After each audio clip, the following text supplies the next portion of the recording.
அவர்களை எவ்வாறு மதிக்க வேண்டும் என்று அரசனுக்கு துணிந்து புத்தி சொல்ற மாதிரி சில பாடல்களை அவ்வை பாடியுள்ளார். அந்த நாளையில அரசனுக்கு எதிராக கதைத்தால் தலையே வெட்டுப்படுற ஒரு காலகட்டத்திலே அவ்வை மன்னனுக்கு கூட இவ்வாறுதான் நீ இருக்க வேண்டும், இவ்வாறுதான் சரிசமனாக மற்றவரையும் வைத்திருக்க வேண்டும் என்றதுக்காக ஒரு அருமையான ஒரு பாடலை சொல்கிறார். என்னென்றால் இந்த இவங்களை பார்த்து ஒவ்வொரு நாளும் போன உடனே ஒவ்வொரு புலவர்மாரும் தன்னை பற்றி புகழ்ந்து நான் ஆறு அப்படி சொல்லி போட்டுதான் அதுல இருக்கிறதாம். அப்ப நான் இப்படி இன்னாரு இப்படியான தகுதியுடையவன் வந்திருக்கிறது. அப்ப அவ்வை இவங்களை பார்த்து சொன்னாராம், எப்படி என்றால் அந்த தூக்கணாங்குருவி கூடு கட்டுது, அந்த தூக்கணாங்குருவி கூடு அந்த குருவி மாதிரி உங்களால கூடு கட்ட முடியுமா?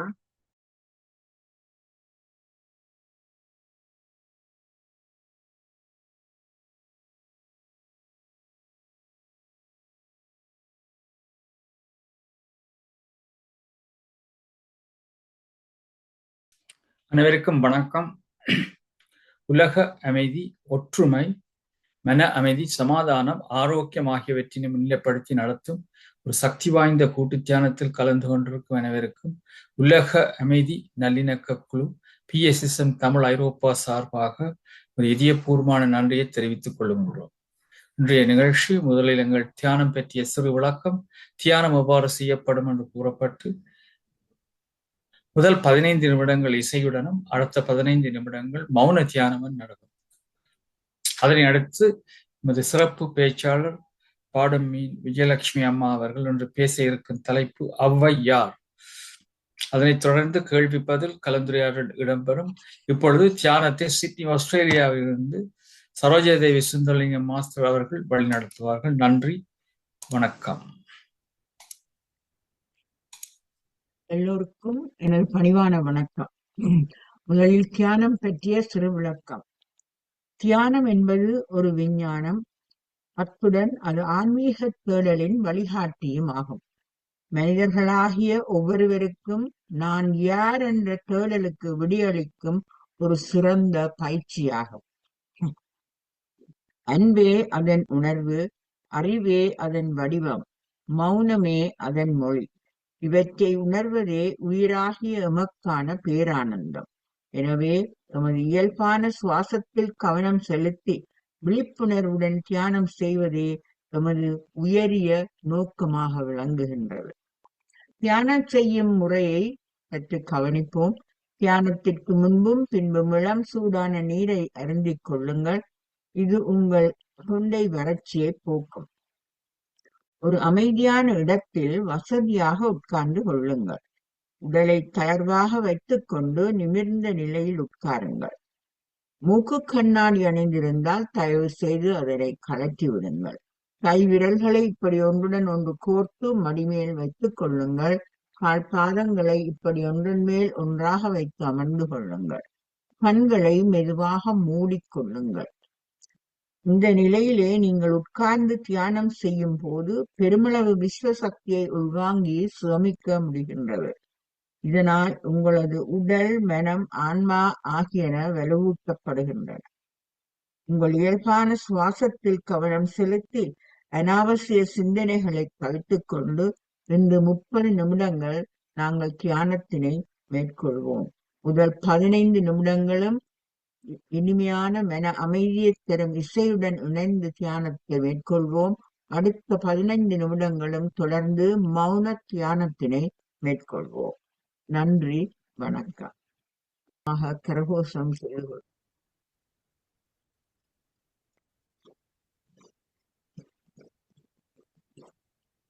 நன்றி, வணக்கம். நன்றி சரோஜ் சுந்தரலிங்கம் மாஸ்டர். பிரபஞ்ச சக்தியின் நல்லாசியுடன் நாம் அனைவரும் ஒன்றிணைந்து ஆரோக்கியம், மன அமைதி, சமாதானம் ஆகியவற்றை முன்னிலைப்படுத்தி ஒரு சக்தி வாய்ந்த கூட்டு தியானம் செய்தோம்.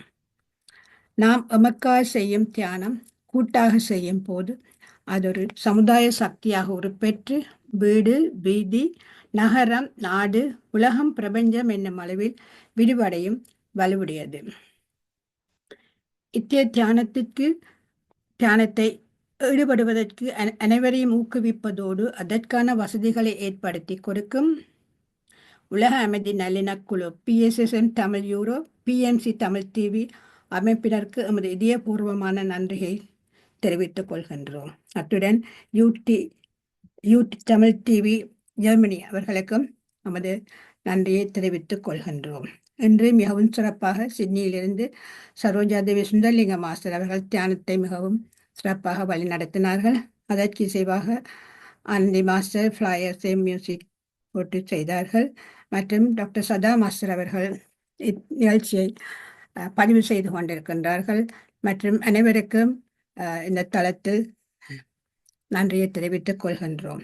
வாழ்க வையகம், வாழ்க வையகம், வாழ்க வளமுடன் என்ற மனதார வாழ்த்தி உலகத்தில் நல்லிணக்கம், ஆரோக்கியம், அமைதி ஏற்பட வழிவகைகள் செய்வோம். இன்று நமது சிறப்பு பேச்சாளர் சைவப்புலவர் பாடுமீன் விஜயலட்சுமி அம்மா அவர்கள். இவர்கள் இலங்கையில் வசித்து வந்தாலும் தற்பொழுது லண்டனில் வசித்து தற்காலிகமாக வந்திருக்கின்றார்கள். இன்னொரு 2-3 நாட்களில் பழையபடி இலங்கை திரும்புகின்றார்கள். அதற்கு முதல் எங்கள் குழுவில் வந்து இரவு நேரம் ஒரு நாளும் அவர் செய்யாதபடியாக இந்த சந்தர்ப்பம் அவர்களுக்கு நாங்கள் வழங்கி இருக்கின்றோம். அவர் என்று எங்களுக்கு ஒளவை யார் என்பதை பேச வருகின்றார்கள். விஜயலட்சுமி அம்மா எங்கள் தளத்திற்கு மிகவும் முக்கியமானவர். ஏனெனில் அவர் இலங்கையில் உள்ளவர்கள் அனைவரை எத்தனையோ பேர்களை எங்கள் தளத்திற்கு அறிமுகம் செய்திருக்கின்றார்கள். இனி இப்பவும் இங்கே இருக்கும் போதும் அவர் எத்தனையோ பேரை எங்களுக்கு அறிமுகப்படுத்தி இருக்கிறார்கள். இனி இலங்கைக்கு போன பிறகு இன்னும் கூட பிள்ளைகளை கொண்டு வருவார்கள் என்று நினைக்கின்றோம். அவர்களுக்கு நன்றியை கூறிக்கொண்டு இப்பொழுது அவரை தளத்தில் ஒளவை யார் என்ற தலைப்பை பேச வருகின்றார்கள். தளத்தின் சார்பாக அன்புடன் அவர்களை அழைக்கின்றோம். நன்றி விஜயலட்சுமி அம்மா. வணக்கம். எல்லாம் வல்ல இறைவனுக்கு என் முதல் வணக்கத்தை தெரிவித்துக் கொண்டு இத்தளத்தினை 3 வேளையும் இடையறாது நடாத்தி கொண்டிருக்கும் தியான சுடர்கள் சிறுஸ்கந்தராஜா திருமதி சிறுஸ்கந்தராஜா மாஸ்டர் அவர்களுக்கும் அவர்களுடன் இணைந்து செயற்பட்டு கொண்டிருக்கும் அனைத்து அன்புள்ளங்களுக்கும் எனது மனப்பூர்வமான வாழ்த்துக்களையும் நன்றியையும் கூறிக்கொள்வதில் பெருமை அடைகின்றேன். இன்று நான் ஒளவை யார் என்பதை பற்றி உங்களுடன் கலந்துரையாடலாம் என்று வந்திருக்கிறது. இந்த ஒளவையார் என்பதை அறியாத எவரும் இல்லை.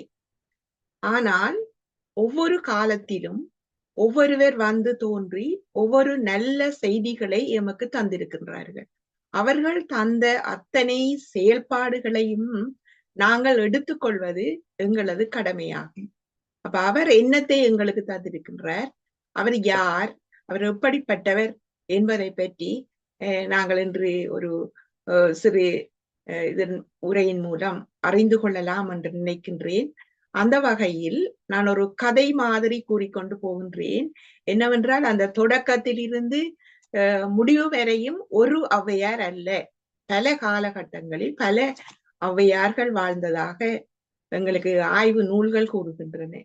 இந்த ஒளவை என்பது அம்மை, அம்மா அல்லது ஒரு பட்டம், ஒரு பாட்டி, ஒரு முதுமை என்ற கருத்துக்கள் பொதிந்த ஒரு சொல்லாக காணப்படுகின்றது, ஒரு மதிப்புக்குரிய சொல்லாக காணப்படுகின்றது. அந்த வகையில் சங்க காலத்துல ஒரு வரலாற்று தொடராக செல்வோமாயின் ஒரு ஞானி ஒருவர் கையில் கமண்டலத்துடன் வந்து கொண்டிருக்கின்றார். அவரை கண்டு ஒரு இளநங்கை விரும்புகின்றார். அப்போ அவர் சொல்கின்றார், நான் இந்த கங்கை நீரை கொண்டு காவிரி நீரை கொண்டு ராமேஸ்வரத்துக்கு பூசை செய்துவிட்டு வருகின்றேன், அதன் வரும் வரையும் காத்திரு என்று சொல்லி அவ்வளவு நேரமும் காத்திருந்த, அத்தனை நாட்களும் காத்திருந்த அந்த கன்னிகையை அவர் மனம் செய்கின்றார். அப்பொழுது அவர் சொல்கின்றார், நான் சொல்ற முறைப்படி நடந்தால்தான் உன்னை நான் திருமணம் செய்வேன். பிறக்கும் குழந்தைகளை அதே இடத்தில் விட்டு வர வேண்டும், குழந்தை ஒன்றையும் கொண்டு வரக்கூடாது என்று சொல்கின்றார். அவர் பகவன் என்கின்ற ஒரு ஞானி. அப்ப அந்த பெண்ணின் பெயர் ஆதி என்று கூறப்படுகின்றது சில கதைகள்.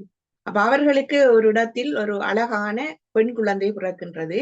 அந்த குழந்தை அவ்விடத்திலேயே விட்டு விட்டு இவங்க செல்ல வேண்டும்.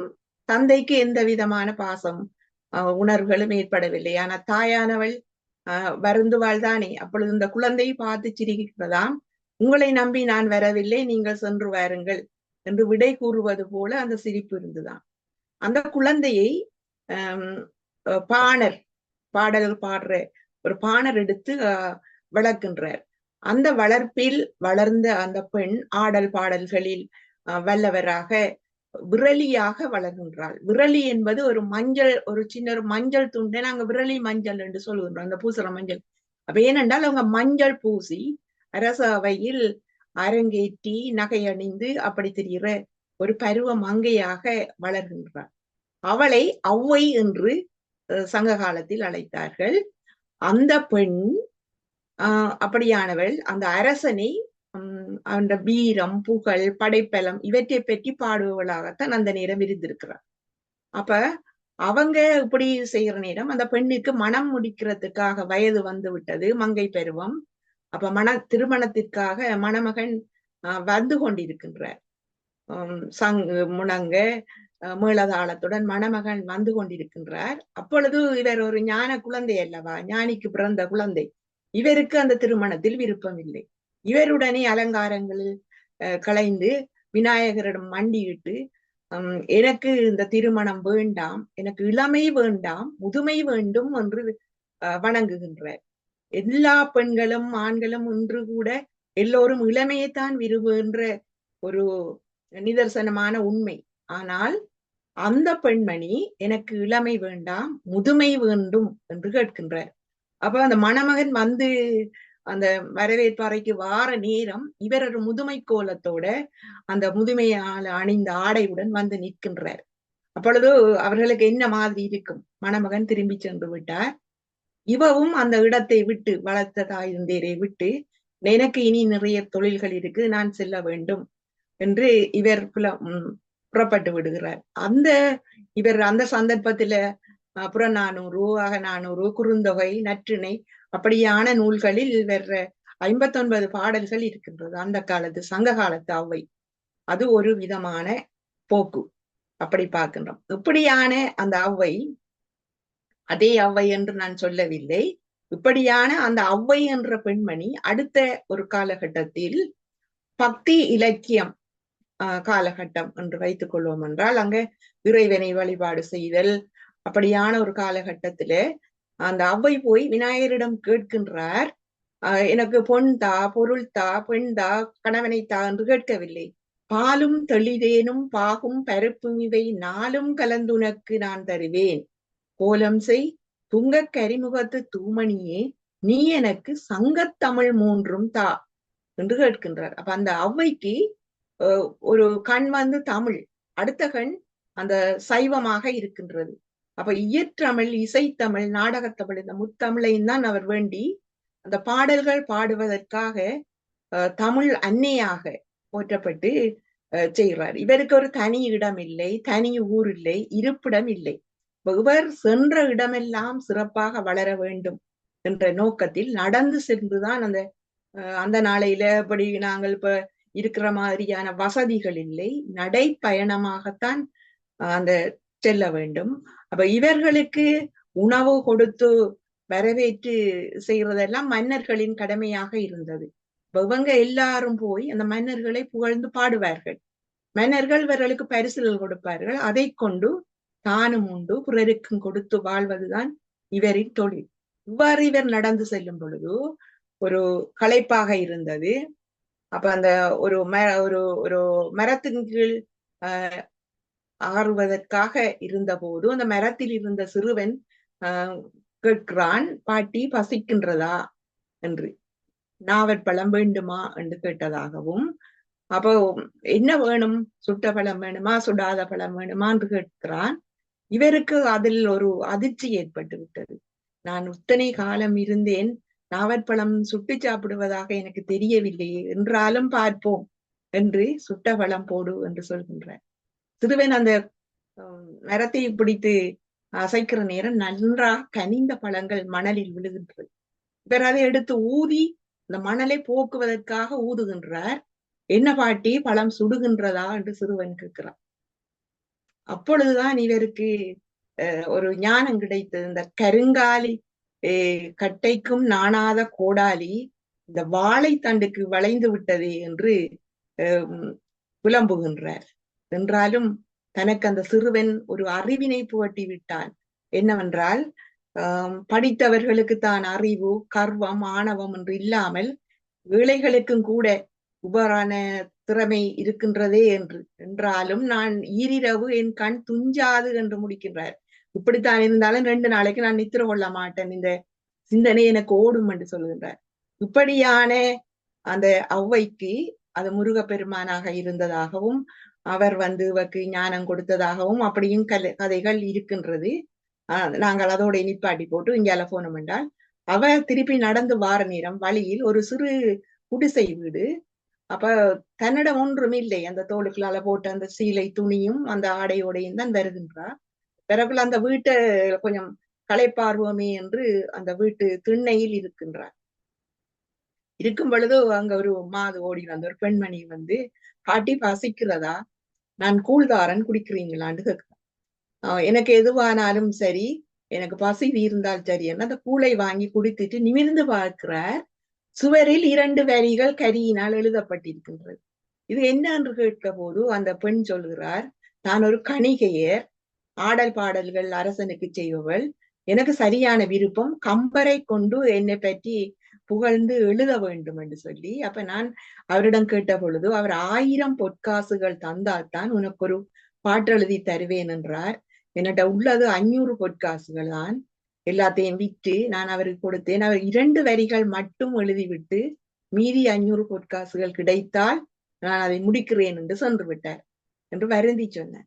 அப்ப அந்த பாட்டி கேட்டா, நான் அதை எழுதி முடிக்கிறேன்.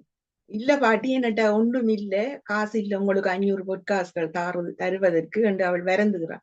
அவ சொன்னா, நீ தந்த கூலே எனக்கு 1000 பொற்காசுகளுக்கு சரி என்று சொல்லி அந்த பாடலை எழுதுகின்றார். கம்பர் எழுதியது, தண்ணீரும் காவிரியே தார்வேந்தன் சோழனே, சோழ மண்டலத்துல இதெல்லாம் நடக்குது, மண்ணானாலும் சோழ மண்டலமே என்று சோழ நாட்டை பற்றி தான் எழுதுகின்றார். அப்ப தண்ணீரும் காவிரியே தார்வேந்தன் சோழனே மண்ணாம் சோழ மண்டலமே என்ற எழுதினதுக்கு இவள் என்ன எழுதுறா, பெண்ணாவாள் அம்பர் சிலம்பி. அந்த அம்பர் என்ற ஊர்லதான் அந்த சிலம்பி என்ற பெண் வாழ்கிறார்.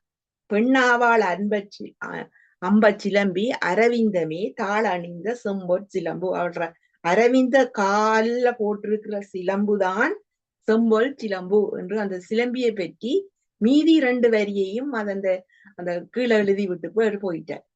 அப்ப பின்னால் அந்த புலவர்மார் எல்லாரும் ஒரு ஆளுக்கு பின்னால ஒரு ஆள் அரசவைக்கு போய்கொண்டுதான் இருப்பார்கள். அவர்களுக்கு பொன் பொருள் செல்வங்கள் வாங்குவதற்காக, அரசனை பாடுவதற்காகத்தான் போறார்கள் எல்லாரும். அப்ப திரும்ப கம்பர் பாக்குற 2 வரி எழுதி இருக்குது. அப்ப இது யார் எழுதுனா அவ உண்மையை சொல்றா அப்படி என்று. அந்த சந்தர்ப்பத்திலே இவவோட ஒரு பொறாமை ஏற்பட்டு விட்டது கம்பருக்கு. அப்ப இவங்க போய் அரச அவையில இருக்கிற நேரம் கம்பருக்கு மட்டும் அரசனுக்கு பக்கத்துல இடம் கிடைக்குமா. என்னண்டா அவர் நிறைய அந்த காவியம், கம்பராமாயணம் அந்த காவியம் பாடினதால அவர் கொஞ்சம் பெருமை. மற்ற புலவர்கள் ஏழ்மையர் மாதிரி கீழ ஒட்டக்கூட்டர், புகழந்தி, அப்படியான அவை எல்லாம் அந்த அடுத்த படியில தான் இருக்கிறதாக பாடுறா. அப்ப கம்பர் மட்டும் அரசனுக்கு பக்கத்துல. அப்ப அவர் இருந்து கேட்கிறார், கம்பருக்கு கோபம் உவவோட. அப்ப அவருக்கு உவ எப்படியாவது மடக்க வேண்டும், அடக்கி ஆள வேண்டும் என்ற ஒரு இதுல அவர் கேட்கிறார். பார்த்து இந்த மன்னன் அவையிலிருந்து 1 கால் 4 அடி, 1 கால் 4 அடி, 4 கால் 12 அடி என்று ஒரு சிலேடையாக ஒரு பாடலை போடுறார். அது சும்மாவும் போடல, அடி என்ற உடனே இவருக்கு அந்த மனதுக்குள்ள விழுகுது, எனக்கு தான் இவர் வர எல்லாருக்கும் விளங்காம பார்த்து கொண்டிருக்கின்றார். ஆனால் அவை ஒரு தன்மானம் உள்ள ஒரு உணர்ச்சி உள்ள பெண்மணி என்றபடியால் அதற்கு எதிர்கொடுக்கிறாள். எப்படி என்றால், 8.25 லட்சணமே எமனேறும் பரியே மட்டில் பெரிய அம்மை வாகனமே முட்டை கூரையில்லா வீடே குலராமன் தூதுவனே ஆரையடா அது என்று சொல்லுற. இது ஒருவருக்கும் விளங்கல்ல. என்னது என்றால் 8.25 லட்சணமே என்றால் 8 என்ற நம்பருக்கு அந்த நாளையில எழுத்து வந்து ஆனா. கால் என்பதற்கு 1/4 கால் என்பதற்கு பானா. அப்ப இவ என்னன்னு சொல்றா, அவலட்சணமே. இந்த சிலடியாக சொல்றா அவலட்சணம். எமனேறும் பரி வந்து எருமை மாடே, அவலட்சணமே எருமை மாடே, மட்டில் பெரியம்மை வாகனமே. பெரியம்மை என்பது மூதேவி, மூதேவீர வாகனம் கழுதை. அப்ப கழுதையே. முட்டை கூரை இல்லா வீடு, கூரை இல்லாத வீட்டை நாங்க என்னன்னு சொல்லுவோம், குட்டிச்சுவர். அப்ப குட்டிச்சுவரே. குலராமன் தூதுவன் குரங்கே. இப்படியெல்லாம் அவமதிச்சு கடைசியாக ஆரையடா அது என்றால் ஆரை கீரை, ஆரை மரம் 1 அடி 4 இலையும் வந்து ஒரு வளர்ச்சி வர 4 இதுல இருக்குமா. ஒரு அடியில இருக்கிற 4 இலை தான் அது நீ சொன்னது என்று சொல்லி முடிக்கின்றான். அப்ப இங்கே அந்த ஔவையின் புலமை திறமை எல்லோரையும் வாயடக்க வைத்து விட்டது. ஆண்பால் புலவர்கள் அத்தனை பேருக்கும் சரி சமமாக நின்று தன் திறமையை புலப்படுத்திய ஒரு பெருமை மிக்க ஒரு வீர பெண்மணியாக அவை அந்த நேரத்துல காட்சி அளிக்கின்றார். இவ்வாறு வாழ்ந்த காலத்தில் தமிழ் வளர அந்த அவை எங்க எல்லா இடமும் தமிழை வளர்ப்பதற்காக தான் எல்லா இடமும் செல்லி கொண்டிருக்கிறார். அப்ப அவர் செல்லும் பொழுது சில இடங்கள்ல புலவர்கள் ஒரு இடத்துல கவலையோடு இருக்கிறார்களாம். என்ன கவலை என்றால், மன்னன் சொன்னானாம் 4 கோடி பாடல்கள் இயற்றிட்டு வரணும் நீங்க, இல்லாட்டி உங்களுக்கு தண்டனை வழங்கப்படுகின்ற. இப்ப நாங்க இவ்வளவு காலத்துக்குள்ள எப்படி இந்த 4 கோடி பாடல்கள் வழங்குற எழுதுறேன்னு சொல்லி இவங்க கவலைப்பட்டு கொண்டு இருக்கக்குள்ள அவை சொல்ற, நான் இயற்றி தரேன், நீங்க கொண்டு கொடுங்கன்னு சொல்லி அவை 4 கோடி பாடல்கள் என்ற ஒரு தனிப்பாடலை ஏற்றி கொடுக்கின்றார். என்னென்று சொன்னால், மதியாதார் முற்றம் மதிக்காதால் சென்று, ஒரு மதியாதவர முற்றத்துல சென்று மிதிக்காமை கோடி வரும், அது 1 கோடி. அடுத்தது உண்ணீர் உண்ணீர் என்று அந்த சொல்லாதாக்கிற வீட்டை உண்ணாம விடுறது 1 கோடி வரும். அப்ப கோடி கொடுத்தாலும் குடிபிறந்தார் கூடி வாழ்தல், குடிப்பிறந்தார் நம்மளோட சுற்றத்தாரோட கூடி வாழ்றது 1 கோடி வரும். கோடான கோடி கொடுப்பினும் தன்னுடைய நாக்கோடாமை, இந்த நாக்கு சரியாக வளைஞ்சு கொடுக்காம இருக்கிறது கோடி வரும். இப்படி 4 வரியில 4 கோடி பாடல்களை இயற்றிய பெருமை ஔவையார். இந்த பாடலை கொண்டு புலவர்கள் கொடுக்கிறார்கள் அரசன் அரசவையில். அரசன் சொல்லுகிறான், இது உங்களால இயற்ற முடியாது இந்த பாடல், யார் இயற்றினு சொல்லி. அப்ப அவங்க சொல்றாங்க, இப்படி ஔவை இயற்றி தந்தது. உடனே ஔவையை அழைத்து மதிப்பளித்து பரிசில்கள் வழங்கப்படுகின்றது. இவ்வாறு ஔவைக்கு எல்லா மதிப்புகளும் கொடுக்க மற்ற புலவர்கள் அவையை ஒரு பொறாமைப்படக்கூடிய ஒரு காட்சி அங்கு எல்லா இடமும் காட்டப்படுகின்றது. அப்போதுதான் இந்த புலவர்கள் எல்லாரும் எப்படி இருக்க வேண்டும், இந்த புலமை என்பது எப்படி இருக்க வேண்டும், புலவர்களை எவ்வாறு மதிக்க வேண்டும் என்று அரசனுக்கு துணிந்து புத்தி சொல்ற மாதிரி சில பாடல்களை ஔவை பாடியுள்ளார்.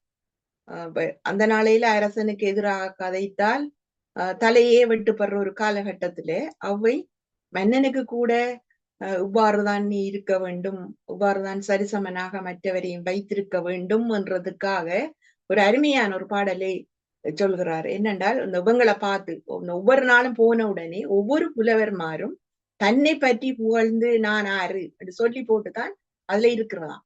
அப்ப நான் இப்படி இன்னாரு இப்படியான தகுதியுடையவன் வந்திருக்கிறது. அப்ப அவ்வை இவங்களை பார்த்து சொன்னாராம், எப்படி என்றால், அந்த தூக்கணாங்குருவி கூடு கட்டுது, அந்த தூக்கணாங்குருவி கூடு அந்த குருவி மாதிரி உங்களால கூடு கட்ட முடியுமா? கரையான் புற்று கட்டுது, அத போல உங்களால செய்ய முடியுமா? தேனி தேன் கூடு செய்யுது, அத போல உங்களால செய்ய முடியுமா? ஒன்றும் செய்ய முடியாத நீங்க ஏன் இவ்வாறு பெருமை பேசுகிறீர்கள் என்று அந்த ஒரு பாடல் ஒன்று பாடுகின்றார். அந்த பாடல் வந்து, வான்குருவியின் கூடு வல்லரக்கு தொல்கரையான் தேன் சிலம்பி யாம் பெரிதோ என்று ஏன் அந்த அதை போல உங்களால செய்வதறிது, யாம் பெரிதோம் என்று வல்லமை சொல்லாங்கான், யாம் பெரிதோம் என்று வல்லமை சொல்லாங்கான், எல்லோருக்கும் ஒவ்வொன்று எளிது. அது போல உங்களால கட்ட முடியுமா? இப்ப எல்லாருக்கும் தெரியுமோ தெரியாது, தூக்கணாங்குருவி இந்த பனைமரத்துல இந்த தொங்குற கூடு கீழே வாசல் வச்சு கட்டும். அது முட்டை போட்டா கீழே விழுந்துரும். அப்ப அது இடைக்குள்ளால ஒரு தட்டு மாதிரி ஒன்று வச்சு அதுக்குள்ளான் கட்டுது. இப்ப இருக்கிற ஒரு ஒரு ஒரு என்ஜினியர் கூட அந்த அளவுக்கு அறிவு இல்லாத ஒரு காலம். அந்த பறவைக்கு யார் அதை கற்றுக் கொடுத்தது? இந்த கரையான் புற்றுகளை பார்த்து அவர் தொடர் மாடி வீடு ஒன்றுல இருந்து ஒன்று அப்படி தொடர் மாடியாகத்தான் அந்த இது அமைக்கும். அதுக்கு இறைவன் கொடுத்த வரம். தேன், அந்த தேன் வதையை பார்த்தோம்னா அந்த அறுகோண வடிவம், ஒவ்வொரு கோணத்தையும் நாங்கள் அளந்து ஒரு இதுல கீறுண்டாலே எவ்வளவு நாள் செல்லும் எங்களுக்கு ஒரு கொப்பியில் அவ்வளவு தேங்கு. ஆனா அதாவது தன் வாயால சரியாக அந்த கோணங்களை வைத்து அந்த தேன் வதையை செய்து அந்த பாரமான நீரை மேல தொங்க வைக்குது. அப்ப அது அந்த தண்ணி கீழே விழாது. தேன் ஒரு திரவம், அது கூட கீழே விழாத மாதிரி அது கட்டி வச்சிருக்குது. சிலம்பி என்றது சிலந்தி. இங்க சிலந்தி வலை என்ன அழகாக பின்னுன்றது, தான் இருந்த இடத்திலே அந்த வலையில் சிக்கிக் கொள்ற உணவை அதை எடுத்துக்கொள்ளுது. இப்ப இதெல்லாம் உங்களால முடியுமா? ஏன் நீங்க நான் பெரியது என்று சொல்லி நீங்க இது பாடுறீங்க என்று சொல்லி அவை கேட்ட உடனே எல்லா புலவர்மாரும் தலையை குனிந்தார்களாம். அப்போதான் அரசனுக்கு சொல்றா எப்படி என்றால், நாங்க ஒரு இதுல வரக்குள்ள விரகர் இருவர் பாடி வரணும் எங்களுக்கு பக்கத்தால, விரல்களில் மோதிரம் அணிஞ்சிருக்க வேண்டும், அறையில் பட்டோ பருத்தியோ அணிஞ்சிருக்க வேண்டும். இப்படி வந்தால்தான் அவர்களை நீர் மதிப்பீரா என்ற மாதிரி அந்த மன்னனுக்கு ஒரு பாடல் ஒன்று பாடின உடனே அவருக்கு ஞானம் கிடைச்சிட்டு அவர் என்ன செய்யறாரு என்றால் எல்லா புலவர்களையும் சமம் அந்தஸ்தோட நோக்க தொடங்குகின்றார். இவ்வாறு இந்த அவ்வை தனக்கு தெரிந்தவற்றை தனக்காக அல்ல மற்ற புலவர்களுக்காக மற்ற மக்களுக்காக இப்படியே சொல்லி கொண்டு வாரா. அப்படி வரக்குள்ள அவை ஒரு காலகட்டத்துல நாங்க இந்த அவ்வையை எடுத்த உடனே இந்த இப்போது இருக்கிற கல்வி திட்டத்துல ஒரு திட்டமிடல் ஒரு செயல் திட்ட அதிகாரி போல பாலர் முதல் விருத்தர் வரையும் உள்ள அத்தனை படியில் உள்ளவர்களுக்கும் பாடங்களை வகுத்துள்ளார் என்றுதான் சொல்ல வேண்டும். இப்ப நாங்கள் ஆரம்ப கல்வி படிக்கக்குள்ள அறம் செய்ய விரும்பு, ஆறுவது சினம், இயல்வது கரவேல், ஒவ்வொரு எழுத்துக்கும் ஒவ்வொரு ஒற்றை வரியில எத்தனையோ கருத்துக்களை பொதித்த ஒரு பொக்கிஷமாக அவை காணப்பட்டது. இடைக்காலத்துல வந்த உடனே இந்த அறம் செய்ய விரும்பு, இந்த அறம்ண்டா என்னன்னு சொல்ற, ஈதல் அறம், கொடுக்கிறதான் அறம். தீவினை விட்டுட்டல் பொருள், காதலர் இருவர் கருத்தொருமித்து கலந்து கொள்றதான் ஒரு இன்பம். இந்த மூண்டையும் விட்டு பரன் அடி சேர்வதுதான் வீடு என்று இடைப்பட்டவர்களுக்கு சொல்லுகிற. இவ்வளத்தையும் சொல்லி போட்டு பாலர் அப்படி ஒவ்வொரு படிப்படியா சொல்லி போட்டு இறுதியாக ஒரு வயது வந்தவர்களுக்கு சொல்ற, நீங்க இதே எல்லாத்தையும் விட்டுட்டு இனி ஒரு வயது வந்துட்டீங்களா, அரியது எது, பெரியது எது, இனியது எது, கொடியது எது என்று சொல்லுகிற. அப்ப அரிது அரிது மானிடர் ஆதல் அரிது, கொடிது கொடிது வரும் இளமையில் வறுமை, இனிது இனிது ஏகாந்தம் இனிது, தனிமைதான் இனிது. அதாவது தனியாக இருந்து இறைவனை தியானம் செய்து தன் எல்லாவற்றையும் இறைக்காக அர்ப்பணிப்பு செய்வதுதான் இனியது என்று சொல்லி இறுதியாக உள்ளவர்களுக்கு சொல்கிறார். மானுடரா பிறந்த நோக்கம் என்ன, நாங்க பிறந்த நோக்கம் என்ன என்பதை விநாயகர் அகவல் என்ற ஒரு இன்று எல்லா ஆலயங்களிலும் இலங்கை இந்தியாவில எல்லாம் இது பாடப்பட்டு கொண்டிருக்கிறது. விரத காலம் ஔவையாரின் விநாயக அகவல் என்ற ஒரு பாடல் பாடிக்கொண்டிருக்கின்றார்கள். அதில் இந்த சீதக்களவ செந்தாமரை பூன் பாத சிலம்பு தொடங்கி இடைக்குள்ள மூலாதாரத்தின் மூண்டலு கனலை காலால் எழுப்பி என்று சொல்றோம். இந்த மூலாதாரத்துல இருக்கிற அந்த சுருண்டு கிடக்கிற அந்த சக்தியை அந்த ஆதாரத்தினூடாக சஸ்திரதானத்தினூடாக வந்து இறைவனை அடைய வேண்டும். இதுதான் எங்கட மனித பிறவியின் நோக்கம். அதற்கு என்ன செய்யணும், நாங்க அமைதியா இருந்து தியானம் செய்து இறைவனை வழிபட்டால் இறைவன் எங்களை அடைவை செய்வார். இறை என்பது ஒரு சக்தி. அந்த இறை சக்தியை நாங்கள் எங்கும் போய் தேட தேவையில்லை. இதைத்தான் அவ்வை எங்களுக்கு சொல்லி காட்டுகின்றார். ஆன்மீகம் என்பது என்னவென்றால் முன்னோர் எங்களுக்கு காட்டிய அந்த வழி, அந்த பொக்குஷமான வழியை நாங்கள் போய் தேடி அறியறதுதான் ஆன்மீகம். அது உண்மையா பொய்யா, எங்கு இருக்கின்றது, எது எப்படி என்று ஆராய்ந்து சொல்வதுதான் அறிவியல். அப்ப எப்பயோ சொன்ன ஒரு கூற்றை அறிந்து செல்வதுதான் அறிவியல். இந்த ஆன்மீகமும் அறிவியலும் ஒரு நாணயத்தின் 2 பக்கங்களை போன்றது. இரண்டும் பொய் அல்ல. ஒரு நாணயத்துக்கு ஒரு பக்கம் இருக்க முடியாது. அப்ப இரண்டும் ஒன்றுதான். இதை எங்களுக்கு சரியாக செய்து காட்டியவர் ஔவையார். அப்ப அவர் என்ன சொல்றார்? நீ மனிதனாக பிறந்தால் அது கடவுள் உன்னை இப்படி பிறப்பிச்சிருக்கிறார்.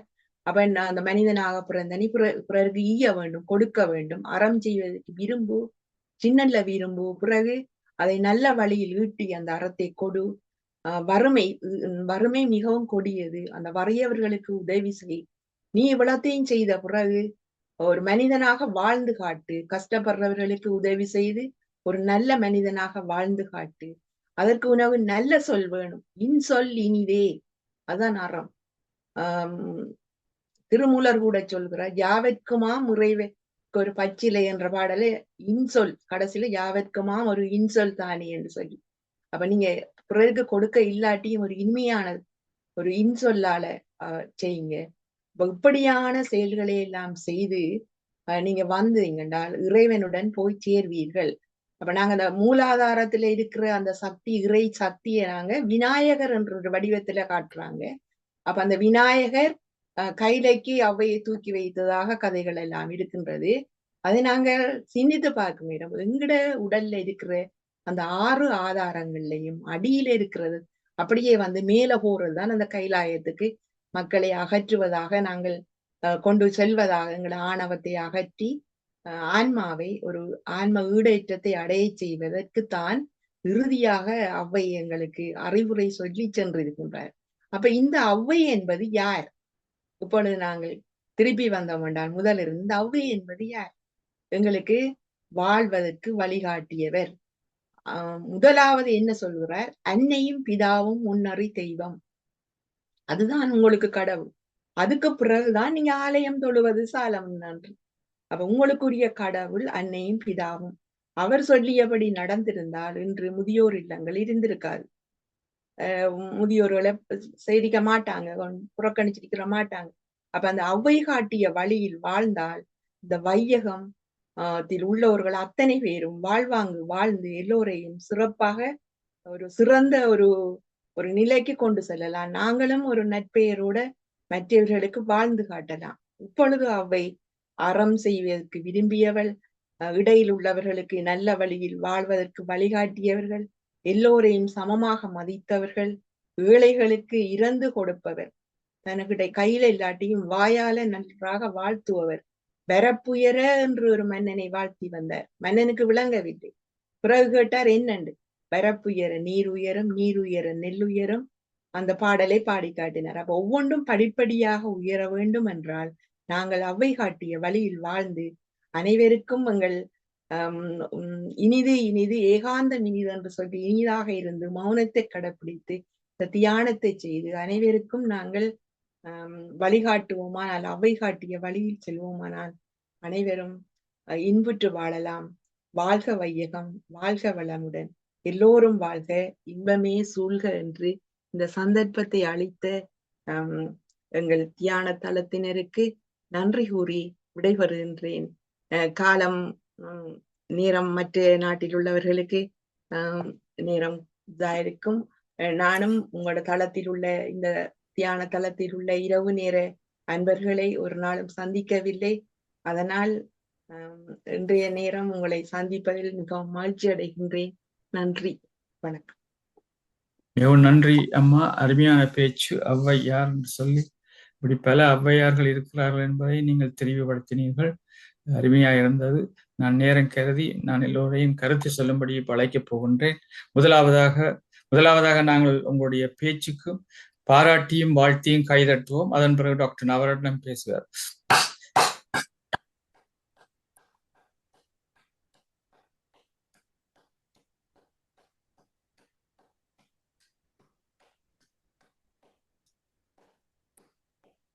நன்றி.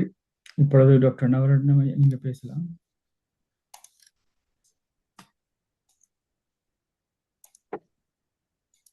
எனக்கு முன்னர் கென் கோனேசன் கை போட்டிருக்கிறார். இல்ல பரவாயில்ல, நீங்க பேசுங்க. அவர் பேச ஓகே. எல்லோருக்கும் வணக்கம். இன்று பல காலமாக நான் படித்த ஔவையாரை பற்றி நல்ல ஒரு உரை தந்திருக்கின்றீர்கள் நீங்கள் அம்மா. ஔவையார் பல ஔவையார்கள் பல காலத்தில் வந்து நல்ல சுலபமாக அறியக்கூடிய தமிழில் தமிழர் எல்லோரும் புரியக்கூடிய வகையில் வாழ்க்கைக்கு என்ன வேண்டும் என்றதை சொல்லியிருக்கிறார். அத்துடன் ஔவையார் முருகப்பெருமானுடன் முருகப்பெருமான் ஔவையாரோட விளையாடினது அதுவும் ஒரு நல்ல கதை. இன்னும் பல கதைகள் நான் அறிந்திருக்கின்றேன். இன்னும் ஒரு கதை, அந்த ஔவையார் ஒரு இடத்துல களைத்து போய் உணவு உண்ட போன பொழுது அந்த வீட்டு மங்கை உணவு எடுக்க போன பொழுது அவருடைய கணவனார் செய்த கொடுமையை பார்த்து ஔவையார் உணவு வேண்டாம் என்றுட்டு போயிட்டார். அது ஒரு கதை. அப்படி பல கதைகள் இருக்கின்றன. எல்லாம் நமக்கு படிப்பனதான். அந்த ஔவையார் அகவல் அது எங்களுக்கு தெரிஞ்ச விஷயம் எல்லாத்தையும் கொண்டு வந்து விட்டது. பிள்ளையார் என்ற கடவுளும் பிள்ளையார் என்றும் சில பேர் கேட்பார்கள். ஏன் பிள்ளையாருக்கு பிள்ளையார் என்ற பெயர் வந்தது? கணபதி மற்றது இறைவன் யான உருவில் பெற்றது என்று கூறுவார்கள். ஆனால் அவருக்கு ஏன் பிள்ளையார் என்ற பெயர் வந்தது? அது மாதிரி தான் ஔவையார் என்ற பெயர். நல்ல அருமையான பேச்சு, சிந்தனைக்குரியது. அதோட பல விஷயங்களை லேசாக சொல்லி தந்திருக்கிறார் ஔவையார். நான் ஆத்திசூடி எனது தடமாட்டில் எப்போதும் வந்திருந்து இடைக்கிட படிப்பது உண்டு. அருமையான நூல். நன்றி அம்மா. வணக்கம். நன்றி. அடுத்தாக கேன் கோகனேசன், சீப் ஸ்கூல் ஆஃப் எக்கனாமிக்ஸ்ல இருந்து கலைக்கிறார். நன்றி. நன்றி ஐயா. இமைப்பொழுதும் என் நெஞ்சில் நீங்காதான் தாழ்வாழ்க. அம்மா, உங்கள் பேச்சு சிறப்போ சிறப்பு. உங்களை நான் வாழ்த்துகிறேன், வணங்குகின்றேன், மகிழ்கின்றேன்.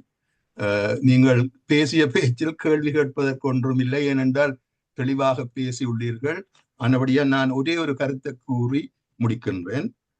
எனக்கு ஒரு ஔவையார் பாடிய ஒரு பாடல்ல ஒரே ஒரு பாடல்தான் கூற நேரம் உள்ளது. அது எல்லாருக்கும் தெரிந்த ஒரு விடயம். ஒரு சொல்லுவார்கள், பசி வந்திட பத்தும் பறந்திடும். அதுக்கு ஒரு தியானத்தோட ஒரு சம்பந்தம் இருக்கிறபடியாத்தான் நான் அதை சொல்லுகிறேன். ஏனென்றால் அது முக்கியமாக அதை கேளுங்கள், ஏன் நான் அதை சொல்லுகிறேன் என்று. இப்ப கேள்வி என்னென்றால், அந்த பத்தும் என்ன என்றதான் கேள்வி. அதே ஔவையார் தான் சொல்றார் என்னென்ன பத்து. அப்ப என்னென்றால் பாடல் இதுதான்: மானம், குலம், கல்வி, வன்மை, அறிவுடைமை, தானம், தவம். அதைத்தான் நான் முக்கியமாக கொள்கிறேன். தவம், உயர்ச்சி தாழாமை, தேனின் கசிவந்த சொல்லியரார் மேற் காமுறுதல், பத்தும் பசி வந்திட பறந்து போகும். அதை நான் இறுதியில் தவத்துக்கு வருகின்றேன். இந்த பத்தை நான் என்னென்னு திருப்பி சொன்னால், முதலாவதாக மானம். பசி வந்தால் மானமே பறந்துடும். இரண்டாவது குலக்கதையெல்லாம் பறந்துடும். கல்வி எல்லாம் பறந்துடும். வன்மை என்றது கொடை, அது கூடி பறந்துடும். அறிவுடைமையும் பறந்துடும். தானம் செய்வதே பறந்துடும். தவம் என்றதான் முக்கியம். அதாவது தியானம் செய்பவர்கள், தவம் செய்பவர்கள் பசியுடன் தவம் செய்யக்கூடாது என்பதை ஔவையார் வலியுறுத்துகிறார். அதாவது நாங்கள் சிலாக்கள் சொல்லுவார்கள், வெறும் வயதிலிருந்து தியானம் பண்ணுங்கொண்டு. அது உண்மையில் அது தவறானது என்றதை அதற்கானித்தான் அந்த பாடலை நான் எடுத்தேன். அதாவது காலையில் நீங்கள் உணவு உண்ட பின் தான் தியானம் செய்ய வேண்டும் என்ற ஒரு கருத்தைத்தான் அவர் வைத்துள்ளார் என்று நான் கூற விரும்புகிறேன். ஏனென்றால் உங்கள் வயிறு பசி இருந்தால் உங்கள் மனம் அரட்டி கொள்ளும். ஆனபடியால் தியானம் கூடாது என்பதுதான் ஔவையாரது கருத்து. எனது கருத்து அல்ல, புவனேசன் கருத்து என்று ஒருத்தர் சொல்ல வேண்டாம். ஔவையார் சொல்லதை நான் சொல்லுகிறேன். மற்றது தவம், உயர்ச்சி, தாளாண்மை, தேனின் ஒரு பெண்மூ மீது காமம் முழுவதும் நடவாது. அது ஒரு தேவையில்லாத கதை எங்களுக்கு. என்றாலும் இது பத்தும் தான். முக்கியமாக நான் சொல்ல வந்தது தவம். தவம் கூட பொருந்தாது பசி வந்தால் என்பதுதான் ஔவையாரது கருத்தன்றி கூறி முடிக்கின்றேன். நன்றி. நன்றி. நன்றி. அடுத்ததாக சிட்னி ஆஸ்திரேலியாவில இருந்து சரோஜா தேவி சுந்தரலிங்கம் மாஸ்டர், நீங்க பேசலாம்.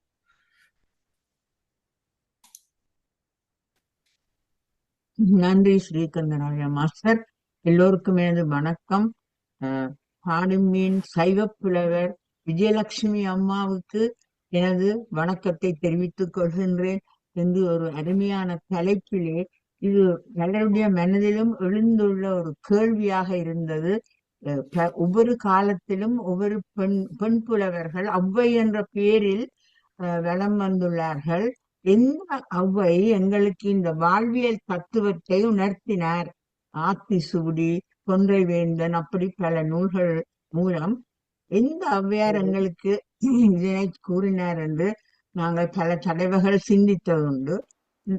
இப்பொழுது இன்று உங்களுடைய உரையை கேட்டவேன் எனக்கு ஒரு விஷயம் விளங்குகிறது. அதாவது ஒரு பெற்றோர் வந்து தாங்கள் பெற்ற குழந்தைகளை அந்தந்த இடங்களிலே விட்டு விட்டு செல்கிறார்கள் என்று அந்த கதையை நீங்கள் எங்களுக்கு சொன்னீர்கள். நான் சிறு வயதிலே ஒரு கதை ஒன்று, அதாவது ஔவையை பற்றி ஒரு கதை வாசித்த ஞாபகம், அது சரியோ பிள்ளையோ தெரியாது. இருவர், ஒரு ஆதி என்ற பெண்ணுக்கும் பகவன் என்ற ஞானி ஒருவருக்கும் பிறந்தவர் தான் ஔவை என்ற அந்த பெண்மணி என்று கூறுகிறார்கள். அத்துடன் அவர்களுக்கு வேறு பல பிள்ளைகளும் பிறந்தன என்றும் அவற்றை அந்த இடத்தில் விட்டு சென்றார்கள் என்றும் கூறினார்கள். அப்பொழுது அந்த கதையின் தாற்பயத்திலே நான் கண்டது என்ன, வாசித்தறிந்தது அந்த சிறு வயதில் ஔவையும் திருவள்ளுவரும் இந்த பெற்றோருக்குத்தான் பிறந்தார்கள் என்று நான் வாசித்த ஞாபகம் எனக்கு உண்டு. அப்ப ஔவையும் திருவள்ளுவரும் சகோதரர்களா என்ற ஒரு கேள்வி. அது ஒரு கேள்வி அம்மா. அடுத்தது, இந்த ஔவைதான் திருவள்ளுவர் திருக்குறளை எழுதிவிட்டு அதனை அந்த தமிழ் சங்கத்தில் அதனை ஏற்றுக்கொள்ள அங்கு கொண்டு அந்த சங்க பலகையில் வைத்தால்தான் அது ஏற்றுக்கொள்ளப்படும், அது நீரில் தாழாமல் மிதந்தால் என்றொரு கொண்டிருந்தது சங்க காலத்திலே.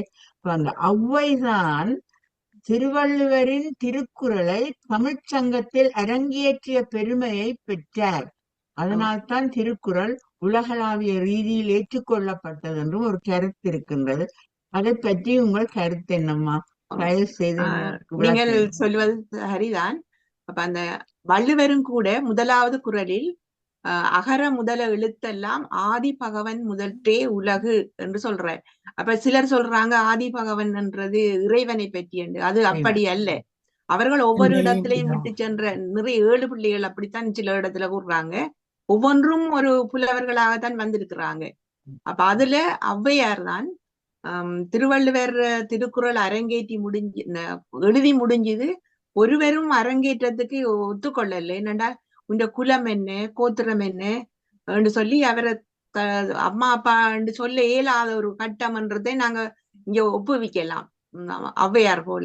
அப்ப அதால ஔவையார் போய் கேட்கிறா திருக்குறள் அரங்கேற்றியாச்சான்னு சொல்லி. இல்லைன்னு சொல்லி அவர் உடனே கூட்டிட்டு வந்து மதுரை தமிழ் சங்கத்துல அந்த மன்னனிடம், பாண்டிய மன்னனிடம் இந்த நூலை அரங்கேற்ற வேணும் என்று கேட்க புலவர்கள் மறுக்கிறார்கள். அப்ப அவ சொல்றா, நான் சங்க பலகையை அழைத்து இறைவனிடம் அனுமதி எடுத்து இதை அரங்கேற்றுவோம் என்று. உடனே அது நீர்ல அந்த விடுற மாதிரி ஒரு காட்சி காட்டப்படுது. அப்ப அதுல அந்த நேரத்துல அந்த அது மிதந்து வந்து தாமரை பூவுல இருக்கிற மாதிரி ஒரு இதொண்டு வருது. அப்ப அந்த நூலுக்கு முதலிடம் கிடைச்சு ஔவை பெருமையானதான் திருக்குறள் அரங்கேற்றப்பட்டு பல மொழிகள்ல மொழிபெயர்க்கப்பட்டு இடம் போனது. ஔவை இல்லாட்டி திருக்குறளும் புதைக்கப்பட்டிருக்கும். அது மட்டுமல்ல, அந்த ஏனைய புலவர்களுக்கும் ஔவையாரோடையும் வள்ளுவரோடையும் ஒரு பொறாமையும் ஏற்பட்டு அவர் விட்டிருப்பாங்க. அந்த ஔவை இவர் சொன்ன மாதிரி, பாரதி காட்டிய மாதிரி ஒரு நேர்மை உள்ள அச்சம் தவிர் என்ற மாதிரி ஒரு இதா இருந்தது. மற்றது இன்னும் ஒன்று இந்த ஔவையை பற்றி சொல்றேன்னு சொன்னால், பெண்கள் பூசை செய்யக்கூடாது, பெண்களுக்கு அந்த உரிமை இல்லைன்னு சொல்லி. ஆனா அந்த ஔவையார் துணிஞ்சி பூசை செய்தவ, விநாயகருக்கு பூசை செய்து அந்த இதழெல்லாம் செய்ததாக செய்யறார். அந்த வாக்குண்டாம் நல்லம நம்மட வெண்பாவில புகழேந்திதான் என்றாலும் ஔவையார போல வெண்பா இயற்றுறது எங்களால நாங்க வெண்பா படிச்சதெல்லாம் ஔவையார் வெண்பா கொண்டுதான் நாங்களும் வெண்பா இயற்றி படிச்ச நாங்க. எந்த வயது உள்ளவர்களுக்கும் எந்த காலத்துக்கும் ஏன் பேச்சாளர்கள் கூட வள்ளுவரும் ஔவையாரும் பாரதியும் இதுவும் இல்லாட்டி ஒரு ரெண்டை போட்டு பேசுறதுக்கும் அவங்களுக்கு பிழைப்பு இல்லை என்ற கட்டத்துல ஔவையார் எல்லார வாய்களையும் அந்த ஔவைக்கு நாங்கள் நன்றி சொல்ல வேண்டும். ஒரு குருபூசை ஏன் ஔவைக்கு வைக்கிறது இல்லைண்டா எந்த ஔவைக்கு வைப்பது?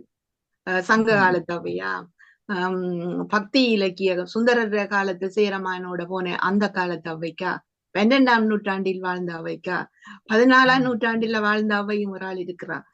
ஞான குரல் என்ற திருமூலர் இது மாதிரியான இதுகளை எல்லாம் இயற்றி முழுக்க ஞானத்தோட, அது எல்லாருக்கும் விளங்காத சொற்கள்ல அப்படி புலமை அப்படி இப்படி சிலர் சொல்றாங்க 8 ஔவையார் இருந்ததாக. எது எவ்வாறு இருந்தாலும் இந்த ஔவை என்ற ஒரு பெண்மணி துணிந்து நின்று காட்டின அத்தனையும் பொக்குசங்கள். அப்ப நாங்க அவ பெருமைப்படுத்தி நன்றி சொல்ல வேண்டும். எந்த ஔவையாக இருந்தாலும் அந்த ஔவைக்கு நன்றி சொல்ல வேண்டும், எங்களை இப்படி வழிபடுத்துறது என்றுதான் நான் நினைக்கின்றேன். மிக்க நன்றி அம்மா, உங்களோட அருமையான பதில் கூறுகின்ற ஐயா தீர்ந்தது. இன்று உங்கள் பேச்சு மிகவும் சிறப்பாக இருந்தது. உங்களுக்கு பாராட்டும் நன்றியும் தெரிவித்துக் கொள்ள விரும்புகிறேன். நன்றி அம்மா. நன்றி. அடுத்ததாக சுகேந்திர தர்மகுமார் மாஸ்டர். அனைவருக்கும் வணக்கம். விஜயலட்சுமி அம்மா, மிகவும் அருமையான பேச்சு. ஔவையார் ஔவையார் எத்தனையோ ஔவையார் இருப்பதாக கேள்விப்படுகிறோம். நான் படித்த ஔவையார் சங்க காலத்து ஔவையார். முதலில் அகநானூறு, புறநானூறு, நற்றிணை, குறுந்தொகை இதுகளில் பாடல்கள் எழுதிய ஔவையாரைத்தான் எனக்கு தெரியும். 59 பாடல்கள் எழுதியிருக்கிறார் என்று கேள்விப்பட்டிருக்கிறேன். அதற்கு பிறகு வந்த ஔவையார், அதனால் தான் எந்த ஔவையார் என்ன சொன்னார் என்றது ஒரு கேள்விக்குறி. அரிது அரிது மானிடர் ஆகுதல் அரிது, அதிலும் அரிது குருடு செவிடு என்று பிறப்பது அரிது என்று கூறின. அது எந்த ஔவையார் பாடினார் என்றதுதான் கேள்விக்குறியாக இருக்கிறது. மற்றது ஔவையார் கூறின ஒவ்வொன்றும் மணித்துளிகள். எந்த ஔவையாராக இருந்தாலும் அவர்கள் கூறின எல்லாம் மணித்துளிகள். இப்போது சரோஜினி அம்மா கேட்டா திருக்குறள் சங்க காலத்து ஔவையார் அவ சங்க காலத்தால், ஆனால் திருவள்ளுவர் சங்கம் அருவிய காலத்துல பிறந்தவர். ரெண்டபடியா அந்த சங்கம் அருவிய காலத்திலேயும் ஔவையார் வந்திருக்கிறார் என்றதுதான் என்னுடைய கருத்து. மிக்க நன்றி அம்மா, மிக அருமையான பேச்சு. கன பேர் கை தூக்கி இருக்கிறபடியா இத்துடன் முடித்துக் கொள்கிறேன். நன்றி, வணக்கம். நன்றி. அடுத்ததாக ஜெர்மனியிலிருந்து ஜேம்ஸ் ஆல்ஸ்டன் அவர்கள், நீங்க பேசுங்க. எல்லோருக்கும் நன்றி. அழகான செய்தியை தந்தீர்கள். நீங்கள் கூறியது ஔவையாரை பற்றி, ஆனால் நீங்கள் சொல்லிய விடயங்கள் இறை தத்துவங்களாக அமைந்திருந்ததம்மா. அழகாக இருந்தது. ஒருவர் ஆலயத்துக்கு சென்றிருக்கின்றார். ஒரு சிறுவனும் போய் அங்கே நிற்கின்றான். அந்த பெரியவர் கேட்கிறார், நீ ஒவ்வொரு நாளும் இந்த ஆலயத்திலே வந்து ஆண்டவனிடம் அருள் கேட்கிறாயே, ஆண்டவனுக்கு அருள் தர்றதில்லையா என்று.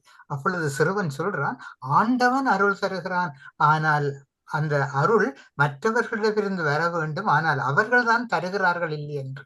அவர்களுக்கு பதில் கொடுத்த மாதிரி இருந்தது அம்மா. அழகாக இருந்தது. நன்றி அம்மா, வணக்கம். நன்றி. அடுத்ததாக நிர்மலா ருத்ரகுமாரன் மாஸ்டர், நீங்க பேசுங்க. எல்லோருக்கும் எனது அன்பார்ந்த வணக்கம். விஜயலட்சுமி அம்மா, நீங்க ஔவையாரை பற்றி நல்லபடியாக சொன்னீங்க. எனக்கு இப்ப இந்த தளத்துக்கு வந்த அப்புறம் தெரியும் எத்தனையோ ஔவையார் மாதிரி இருந்தன்னு சொல்லி. ஆனா நீங்க சொன்ன கதை தான் எனக்கு தெரியும். அவட இதுகள் பாடல்கள் இதுகள் எல்லாம் நல்ல வடிவாக சொன்னீங்க. திரும்பவும் இன்னொரு இதுல வந்து கதையுங்க. ஸ்ரீலங்காவுக்கு போனாலும் நீங்க வருவீங்க தானே. Thank you very much. Thank you Sureshkantharaja master விட்டதுக்கு. தேங்க்யூ. அடுத்ததாக மீரா நாயேந்திரன் மாஸ்டர். வணக்கம் எல்லா மாஸ்டர்ஸுக்கும். வணக்கம் விஜயலட்சுமி அம்மா. முன்னர் மிகவும் அருமையான ஒரு பேச்சை தந்திருந்தீர்கள். அதாவது எத்தனை அவ்வையாண்டு நாங்கள் குழம்புவது உண்டு, இருந்தாலும் எங்களுக்கு அந்த குழப்பம் வேண்டாம். அவரிடமிருந்து வந்த வார்த்தைகள், அதாவது கவிதைகள், அந்த வெண்பாக்கள் எல்லாம் எங்களோட வாழ்க்கையை உயர்த்துவதாகத்தான் இருக்குது. நல்ல அதை எடுத்து நீங்க வடிவாக விளங்கப்படுத்தி சிலையுடைய மட்டும் சொல்ல இல்லை. அதாவது ஆன்மீகமும் அறிவு, நான் நினைச்சிருந்தேன் ஆன்மீகம் அறிவு உண்டாகாது. ஏன்னா ஆன்மீகம் மூலம்தான் கடவுளை அடையலாம். அறிவு நாங்க சுத்தி சுத்தி ஒரு ஆராய்ச்சி இன்ஃபர்மேஷனைத்தான் தருமையை தவிர எங்களுக்குள்ள இருக்கிற இறைவனை காண முடியாது என்று நினைத்திருந்தேன். நீங்கள் அது ஒரு நாணயத்தின் இரு பக்கங்கள் என்று வடிவா விளக்கி இருந்தீங்கள். மிகவும் நன்றி மாஸ்டர். மற்றது இன்னொன்று வடிவா சொல்லியிருந்தீங்க, தனிமைதான் இனிதண்டு அவ்வையாருக்கு உண்மைதான். தனிமைதான் இனிது, அது உண்மைதான். கடவுளை காண்பது என்றால் நாங்கள் தனித்திருந்து பசித்திருந்து விழித்திருந்தான் காண வேணும். அதை வடிவா சொன்னீங்க, அது உண்மையும் கூட. அதெல்லாம் ஏகாந்தமும் இருக்கும். அதை நாங்கள் அனுபவம் மூலமா கண்டுகொள்ள வேணும். மிகவும் நன்றி. மற்றது பிள்ளையார் அகவலையும் வடிவா சொல்லியிருந்தீங்க, எல்லாம் நான் சொல்ல. மிகவும் நன்றி. மற்றவருக்கும் விட்டு விலகுகிறேன். நன்றி, வணக்கம். நன்றி. அடுத்ததாக கனடால இருந்து ஆனந்தி பாலதாசன், நீங்க பேசுங்க. அன்புள்ளங்களுக்கு இனிய வணக்கம். இன்று விஜயலட்சுமி அம்மா மிகவும் அருமையாக, உண்மையில நிர்மலா மாஸ்டர் சொன்ன மாதிரி எனக்கு ஒரு ஔவையார் என்று தான் நான் நினச்சி கொண்டிருந்தது. நாங்கள் படித்த ஒரு ஔவையார். ஆனால் இந்த தளத்தில் 2-3 தரம் ஒவ்வொருத்தரும் கதை கேட்க இப்படி 6 ஔவையார் இருக்கிறேன்னு சொன்னவ. இப்போ தான் எனக்கு தெரியும் இப்படி ஔவையார் இருக்குன்னு. நாங்கள் அந்த கொன்றவை, இந்த நாத்தி சூடி அப்படி அதில் படித்து ஔவையார் சொன்னது அப்படி இப்படி மற்ற இந்த எல்லாம் ஃபேன்சி ட்ரெஸ் அதற்கு ஔவையார் அப்படி இப்படின்னு ஒவ்வொருத்தரை வலிக்கிருத்தி அப்படின்ட்டு. ஆனால் ஔவையாரை பற்றி படித்தது இவ்வளோ விளக்கம் தெரியாது. மிகவும் நன்றி அம்மா. நீங்கள் திருப்பியும் வேறு ஔவையாருண்ட இதுகள் இருந்தால் எங்களுக்கு நீங்கள் சிலோனுக்கு போனாலும் எங்களுக்கு உரைகளை தருங்க. நன்றி, வணக்கம். லண்டன்ல இருந்து பாபு சண்முகநாதன் மாஸ்டர். வணக்கம். வணக்கம் விஜயலட்சுமி மாஸ்டர். முதலில் உங்களுடைய வணக்கம். முதலில் உங்களுடைய பேச்சுக்கு எனது பாராட்டுக்கள், வாழ்த்துக்களும். வாழ்த்துவதற்கு எங்களுக்கு தகுதி இல்லை, எனக்கு தகுதி இல்லை. இருந்தாலும் வாழ்த்த வேண்டிய கடமை இருக்கின்றது. அதற்கு வாழ்த்துகின்றேன். மிக சிறப்பாக இருந்தது உங்களுடைய பேச்சு. மிக நன்றாக அதை கேட்டு அனுபவித்தோம். தமேந்தியால் வர முடியவில்லை, அவை பெட்டுக்கு போயிட்டா. நானும் போய்த்தான் இருந்தேன். இப்பொழுது நான் திரும்ப சொல்ல வேணும் போல இருந்தது உங்களுடைய பேச்சுக்கு. முதலில் நான் கருத்தை சொல்வதற்கு முன்பாக நீங்கள் உங்களுடைய பிரயாணம் நன்றாக அமைய வேண்டும். திரும்ப விளங்கி செல்லும் பிரயாணம் நன்றாக சுகமாக அமைய நாடு சென்ற வேண்டும் என்று கேட்டுக்கொண்டு இந்த கருத்தை கூற விரும்புகின்றேன். இந்த சிலையிடையிலே நீங்கள் சொன்ன விஷயம் எனக்கு மிக நன்றாக பிடித்து கொண்டது. அந்த கம்பரும் ஔவையாரும் எவ்வாறு தங்கள் தமிழ் பாண்டித்யத்தால் ஒருவர் தாக்கிக் கொள்கிறார் என்பது இன்னைக்கு போது மிகவும் சந்தோஷமா இருக்கின்றது. அதாவது நாங்களும் இந்த தமிழால் இப்படி தாக்கக்கூடிய திறமை இருந்தால் அவருக்கு விளங்காமலே சில விஷயங்களை செய்து விடலாம் போல இருக்கின்றது. அதுல இன்னொன்று என்னண்டா ஆமா, அந்த பாட்டுல அவர் கம்பரும் பாராட்டுகின்றார். ஒரு காலடி, அதாவது ஒரு வரிகளில் திறமையாக எழுதக்கூடியவர் என்றும் எடுத்துக்கொள்ள, ஒரு வரிகளில் திறமையாக எழுதக்கூடிய ஒரு புலவர் என்றதை அவர் பாராட்டி அதிலே பின்புறமாக திட்டுகின்றார். ஒரு காலடி அடி என்று திட்டுகின்றார். அதுக்கு சொல்றார் 4 லைஃப் 5 அடி, 4 வரிகளிலும் எழுதக்கூடியவர் என்று, அந்த சிறப்பும் வாய்ந்தவர் என்றதை அவர் சொல்லுகின்றாங்க. அப்படியே சொல்லி போட்டு அதுல திட்டுன்னு அதுக்கு விடாமல் ஔவையார் என்ன மாதிரியாவது சொல்றாங்க. நீங்கள் கருத்தை கூறிய அந்த 4 வரியிலே அவர் சொல்லுறது, 8 லட்சணத்தை தொடங்கினது அருமையா இருந்தது. அதுல கூட நாங்கள் அதை நான் பார்க்கின்ற ஒரு கோணத்தில் அவர்கள் பாராட்டி திட்டுகின்றார்கள். இருவரும் பாராட்டி திட்டுகின்றார்கள் என்பது மாதிரி எனக்கு தென்படுகின்றது. இதை நீங்கள் என்னுடைய அனுமானம் சரியோ பொழியோ தெரியவில்லை. நன்றி அம்மா. மிகவும் சிறப்பு. நீங்கள் நன்றாக வீடு செல்ல வேண்டும். மீண்டும் எங்களுடன் கலந்து கொள்ள வேண்டும். இன்னும் பேச்சாளர்களையும் உங்களுக்கு அனுப்பி கொண்டிருக்க வேண்டும். நன்றி. வெள்ளத்தனைய மலர் நீட்டம் மாந்தர்தம் உள்ளத்தனைது உயர்வு. உங்களோட உயர்வான பண்புகளால நீங்க உயர்ந்துருவீங்க. அப்ப நீங்க பாராட்டுறதுக்கு தகுதி இல்லைன்னு இனிமேல் சொல்லக்கூடாது. நாங்க எங்களோட பண்பால உயர்ந்தவர்கள் எல்லோரும். நன்றி. நல்ல கருத்து. தேங்க்யூ. நன்றி.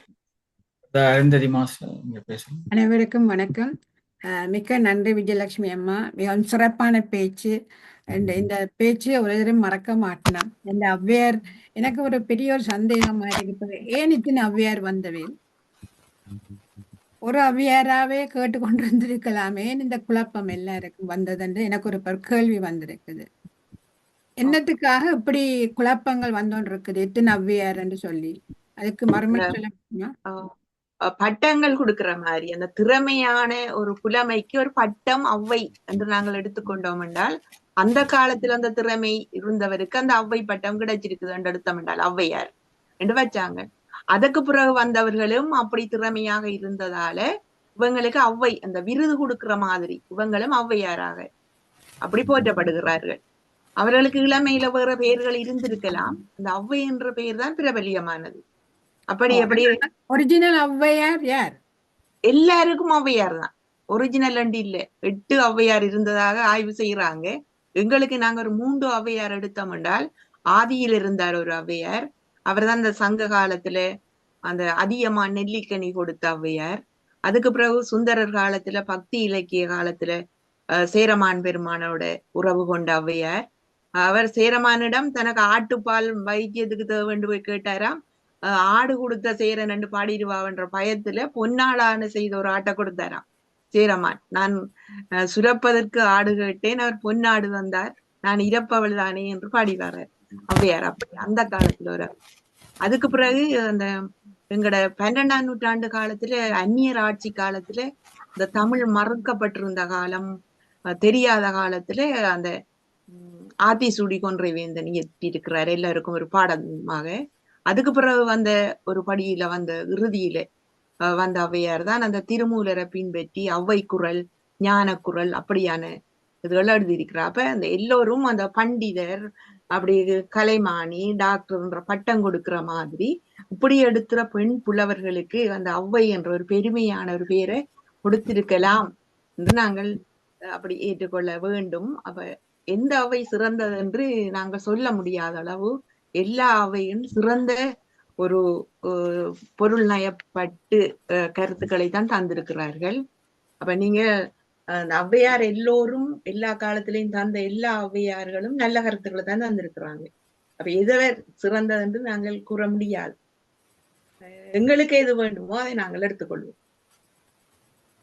நன்றி. என்றாலும் இன்னும் குழப்பம் தீரவில்லை தான். ஏனென்றா ஏன் அப்படி ஒவ்வொரு ஔவையாண்டு கொடுத்து வந்து இப்ப பாரதியார் என்ன எனக்கு தெரியும், ஒரு பாரதியார் இருக்கிறார், திருவள்ளுவர் ஒரு தெல்லுவர் இருக்கிறார்.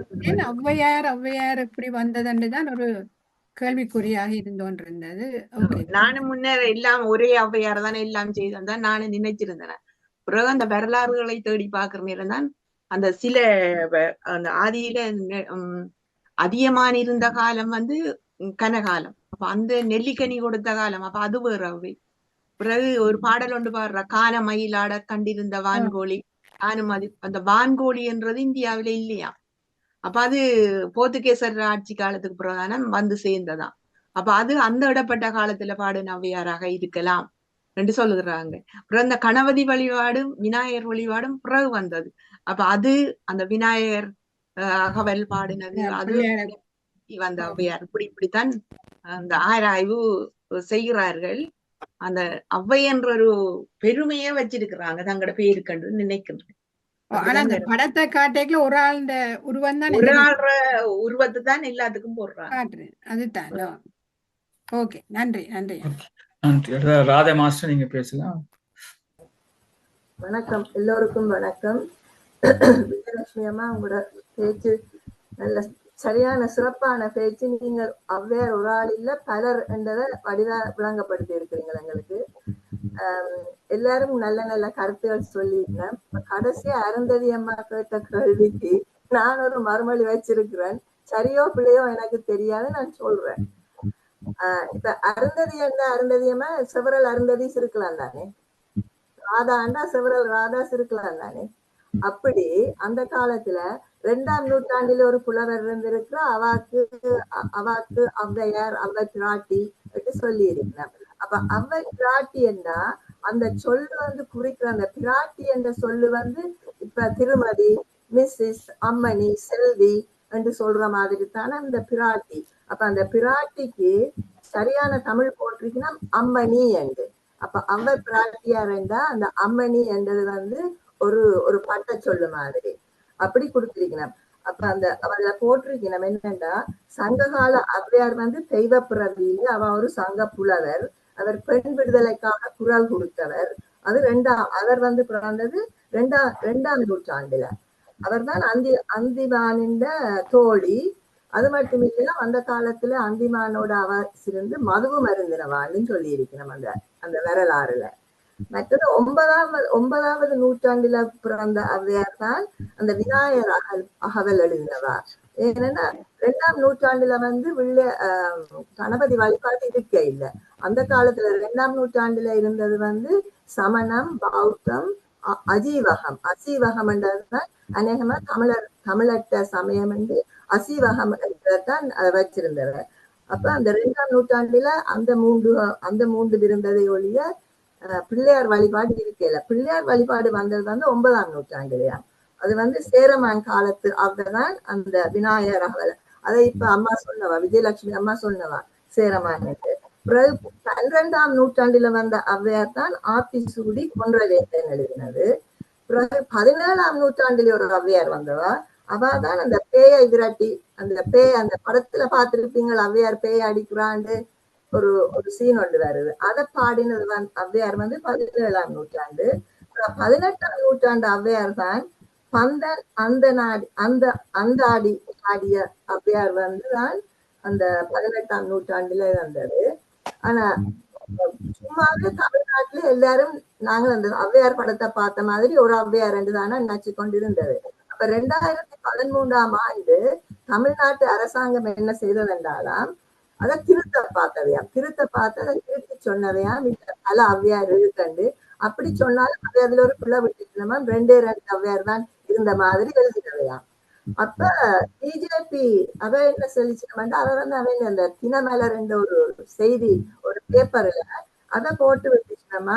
அப்ப இந்த காலம் வரையும் படிச்ச ஆக்கள் எல்லாம் முட்டாளுகளோ, ஔவையாரை படிச்ச ஆக்கள் எல்லாம் முட்டாளுகளோ. ஏனென்றா ஒரு ஔவையாரன் தான் இவ்வளவு காலம் இருந்தது. இப்ப 2013ஆம் ஆண்டு அவ சொல்லிட்டு இல்ல பல ஔவையார் இருந்ததுண்டு. அப்ப அவ என்ன சொல்லிட்டோம்னா, அந்த இனமதவாதிகளின் இதுக்காக பயந்து அந்த பல ஔவையார் இருந்ததுன்றதை இப்பவும் கொஞ்சம் அடக்கி வச்சிருக்கணுமா. மேனண்டா அதால இனி கன ப்ராப்ளம்ஸ் வரும் என்று நான் வாசிச்சதை உங்களுக்கு சொல்லி இருக்கிறேன். சரி பிள்ளை எனக்கு தெரியாது. ஆனா இது வந்து இந்த கூகுள்ல போனீங்கன்னா அந்த விக்கிபீடியா அதோட சேர்த்து கணக்க இன்ஃபர்மேஷன் தந்திருக்கிறான். இவ்வளவுதான் நான் சொல்றது. அம்மா உங்களோட பேச்சு நியமம் நல்லது. நீங்க ஸ்ரீலங்காவுக்கு போறீங்க, கவனமா போங்க. நன்றி. சிவச்சந்திரிகா மாஸ்டர், நீங்க பேசுங்க. வணக்கம். சிறப்பான பேச்சை இன்று பாடி பேசி ஈர்த்து விட்டீர்கள் எல்லாரையும். அது தலையங்கம் வந்து ஔவை. எனக்கு உங்களை பற்றி பல இதுகளை பார்க்கும்போது நீங்கள் ஒரு முதல் கேட்கும்போது நீங்க பாடுங்க விஜயலட்சுமி என்றுதான் எனக்கு பட்டது. பிறகு பார்த்தா நீங்கள் நல்லா சைவ புலவர், நன்றாக திருவாசகத்தை சொல்லி எல்லாரையும் கவர்ந்து விட்டீர்கள். நானும் அதில் ஒரு ஆள் கவரப்பட்ட ஒரு ஆள் தான். பிறகு அந்த குழந்தைகள் ஓட்டிச சில்ட்ரனை பற்றி நீங்கள் நிறைய அவர்களுக்காக பாடுபடுகிறீர்கள், அதை நான் அறிந்து கொண்டேன். எனக்கும் பிடிக்கும். அதை பற்றி நானும் எனக்கு அதை பற்றி அறிய விருப்பமாக இருந்தது, உதவி செய்ய விருப்பமாக இருந்தது. நான் இந்த ஔவையை பற்றி கேட்கும் போதும் அந்த பல அவைகளை பற்றி இது சொல்லும் போது, அது பல அவைகள் இருக்கிற போதும் அதுக்கு பட்டம், அது கணக்க மீனிங்ல சொன்னீங்க. தெளிவாகவும் சிறப்பாகவும் இருந்தது. சில பேர் வந்து அந்த இன்னைக்கு தான் நான் நீங்க பேசும்போதுதான் பார்த்தேன், அந்த படம் ஒன்று வந்தது, ஔவை சண்முகி. வேற தெரிஞ்சாக்களுக்கு பேருகள் ஔவை கணேசன் எல்லாம் தெரிஞ்சாக்கள் இருக்கிறான். ஏன் இந்த ஔவை வந்தேன்னு நான் யோசிக்கிறேன். இப்ப இன்று விளங்கிட்டது. நானும் உங்களுக்கு இந்த வருஷத்துக்கு இந்த தளம் சார்பாக நீங்கள் இனிமே உங்களுக்கு ஔவை அகாடமியின் விஜயலட்சுமி என்ற பட்டத்தை இந்த தளம் சார்பாக தான் நன்றி சொல்லி பேசுகிறேன். நன்றி, வணக்கம்.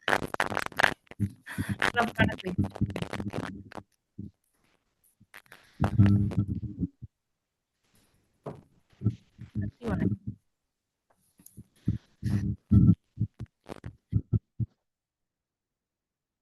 உங்களுடன் நேரில் சந்தித்ததில் மகிழ்வு. நன்றி. உங்களுடன் நன்றி. அன்பான பஞ்சாட்சர மாசம் நீங்க பேசுங்க. எல்லோருக்கும் வணக்கம். இன்று சைவ புலவர் விஜயலட்சுமி ராமச்சந்திரன் அம்மா அவர்கள் அருமையான பேச்சொன்றை நடாத்தியிருந்தார். எல்லோரும் கூறிவிட்டார்கள். இருந்தாலும் நானும் கூற வேண்டும், மரியாதையை கொடுக்கணும் மனதுக்காக வந்திருக்கின்றேன். ஆரம்பத்திலிருந்து முடிவு வரையும் எல்லாம் அழகாகவே எல்லா விஷயங்களையும் பேசிக்கொண்டிருந்தார். ஆன்மீகம் பற்றிய விவரமும் அறிவியல் பற்றிய விவரமும் இன்னும் மேலும் திறமையாக இருந்தது. இங்கு எங்களுக்கு முதல் கூறியவர் போல அவ்வை ஞான சுந்தரம் என்ற ஒருவர் சிலப்பதிகார மாநாட்டுக்கு வந்து பேசினவர். அவ்வையன்றதை முன்னுக்கு வச்சிருக்கிறார்கள். அம்மா சொன்னவர்தான் எனக்கும் விளங்கிச்சது, இது பட்டமா இல்லாட்டி கௌரவ பட்டமா வச்ச பட்டமான்றது. அருமை அருமை. திரும்பவும் வந்து பேசுங்க அம்மா. நன்றி, வணக்கம். மிக்க நன்றி. இப்பொழுது ஞான யோகராஜா மாஸ்டர் அன்மியூட் பண்ணிட்டு பேசுங்க. நேரம் வந்துடுது, நீங்க அன்மியூட் பண்ணுங்க ஞான மாஸ்டர். எல்லோருக்கும் வணக்கம். இந்த தளத்துல மெடிடேஷன்ல தான் நான் விஜயலட்சுமி அம்மாவை சந்திச்சு பழக வேண்டிய சந்தர்ப்பம் கிடைச்சது. ஆனா அவ எல்லாரையும் கலைச்சு வடிவாக அணைச்சு ஒரு மரியாதை கொடுத்து செய்யக்கூடியவரை இவ்வளவு பேர் அவரோட நன்றாக இணைஞ்சு இருக்கிறார்கள். நாங்களும் 2 இடத்துக்கு அவளை இன்வைட் பண்ணி போனான். இன்றைக்கும் நான் அவளோட வீட்டுக்கு போய் அவளுக்கு பாய் சொல்லி போட்டுதான் வந்தேன். நான் உண்மையில அவளுக்கு விஜயலட்சுமி அம்மா எல்லோருடனும் தன்னுடைய ஆர்வத்தையும் தன்னுடைய நாலேஜ்களை மற்றாக்களுக்கும் சொல்லிக் கொடுத்து விவரமாக வாழ வேண்டும் என்று விரும்பி கனவேற இந்த தளத்துக்கு எங்களுக்கு தெரிவிச்சு வச்சிருக்கிறா. இன்னும் சிலோனுக்கு போனாவா, ஸ்ரீலங்காவுக்கு போனாலும் இந்த தளத்துக்கு வருவா. கட்டாயங்கள் எல்லாருக்கும் கதை சொல்றதுக்கு என்று சொல்லி வணக்கம் சொல்லி விட வருவேன். நன்றி. நன்றி. இப்பொழுது டாக்டர் நவரத்ன மாஸ்டர் பேசுங்க.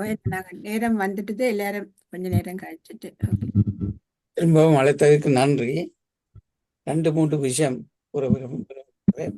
முதலாவதாக நமது புவனேசன் சொன்ன விஷயத்துல தவம் செய்வோர் ஞானிகள் தவம் செய்யும் பொழுது அவர்களுக்கு பசி வராது. நான் அறிய ஒரு ஜீவ சமாதி அடைந்தவர் ஒரு நாள் முழுக்க இருப்பாராம், பாலும் பழமும் கிடையாது. அப்படி ஞானிகளுக்கு பசி வர்றது குறைவு. அது ஒரு பக்கம் இருக்க, ஔவையாரும் திருவள்ளுவரும் ஒரு காலத்தில் இருந்த என்று நாங்கள் படித்திருக்கின்றோம். ஏனென்றால் திருவள்ளுவரும் ஔவையாரும் ஒரு இடத்துல போனோம், மழை பெய்யுது. மழை பெய்த பொழுது திருவள்ளுவர் பெரிய மரத்துக்கு போய் நின்றாராம். ஔவையார் சொன்னாராம், புத்தக பூச்சியே சிற்றிலையின் கீழ் வா என்று. ஔவையார் வந்து புளிய மரத்துக்கு அவன் நனையே இல்லை. ஆனா இவர் திருவள்ளுவர் நனைந்தவராம். ஒரு கதை. அப்ப 2 அந்த காலத்தில் 2 புலவர்களும் ஒரு காலத்தில் இருந்த ஒரு கதை.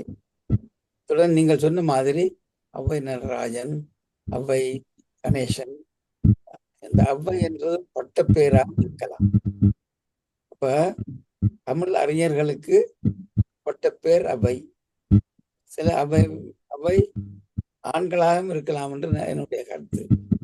இது வந்து பெண் புலவர் மாத்திரமல்ல, ஔவை பட்டம் பெற்ற பல புலவர்கள் பல காலத்தில் தோன்றி பல விஷயங்களை கூறியிருக்கிறார்கள் நினைக்கின்றேன்.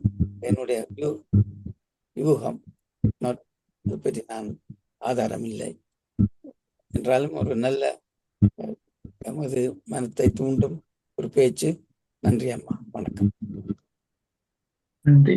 நான் சில அறிவித்தலை சொல்ல வேண்டியிருக்கு. நாளைக்கு காலமே 9 AM துஷ்யந்த் அவர்கள் பிரான்ஸ்லேருந்து வந்து பேச வருகிறார்கள். இருக்கு வேதத்தில் இயற்கை. இத நினைக்கிறேன் விஜயலட்சுமி அம்மா நீங்க நின்றீங்களா நீங்க அறிமுகப்படுத்துங்க, இல்லாட்டிக்கு சரோஜாதேவி மாஸ்டர் அறிமுகப்படுத்துவோம். நீங்க வாரீங்களா நாளைக்கு அடிங்க? ஓம்மா ஓகே, நீங்க அறிமுகம். இந்த 11 மணிக்கு என்எஸ் பிரேமா அவர்கள் அன்பிற் சிறந்த தவமில்லை என்ற ஒரு புத்தகத்தை எடுத்து ரிவ்யூ பண்ண வர அவரை அறிமுகப்படுத்துறதுக்கு சரோஜாதேவி சுந்தரலிங்க மாஸ்டர் வருவோம். நாளைக்கு இரவு மைண்ட்ஃபுல்னஸ் டெக்னிக்ஸ் எப்படி படிக்கிறது 40 நாள்ல என்ற தலைப்பை பற்றி சுசீலா ராஜா அவர்கள் வந்து பேச வருகிறார்கள். அதே போல ஒவ்வொரு நாளும் ஒவ்வொரு நிகழ்ச்சிகள் இருக்கிறது என்று கூறிக்கொண்டேன். நன்றி. இப்பொழுது குகணேசன் ஐயா நீங்க பேசுங்க.